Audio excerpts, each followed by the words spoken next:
আকাশ ভাই যে কি খবর? অবস্থা আরিফ?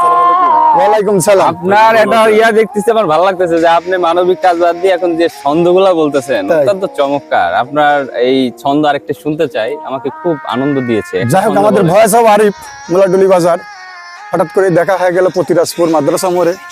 ও যখন আমার একটা ছন্দ শুনতে চাচ্ছে, যাই হোক আমি মানবিক কাজও করি, পাশাপাশি ছন্দ বলি। তবে আমার আরিফও কিন্তু খুব ছন্দ বলে। এই যে আমার এক ভাই আছে, এই ভাইও কিন্তু মোটামুটি চেষ্টা করে যাচ্ছে। বাগবাড়ার মসজিদ ভাই, হ্যাঁ তাই তাই যাই হোক একটা ছন্দ বলি। যার জন্য যুদ্ধে গিয়েছিলাম, হঠাৎ করে কিন্তু তার তরোয়ালের আঘাতেই কিন্তু আমি খুন হয়ে গেলাম।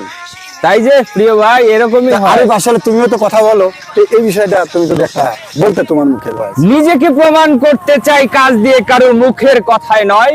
সফলতার পথটা কঠিন হলেও নেই কোনো ভয়। আমি বাস্তবতাকে করেছি আলিঙ্গন, আমি মানতে চাইনি হার। আমি হেরে গেলেও রুখে দাঁড়াবো বারবার। আমি সাহস রেখে চলি, আমি দুঃসময়ে নিজেকে রাখি স্থির। আমি আমার গল্পের নায়ক, আমি হতে চাই বীর। কি বীর হতে পারবো ভাই? ইনশাআল্লাহ। এই আকাশ ভাইয়ের মতো বীর হবো। সেরা রে। আরে তিন ভাই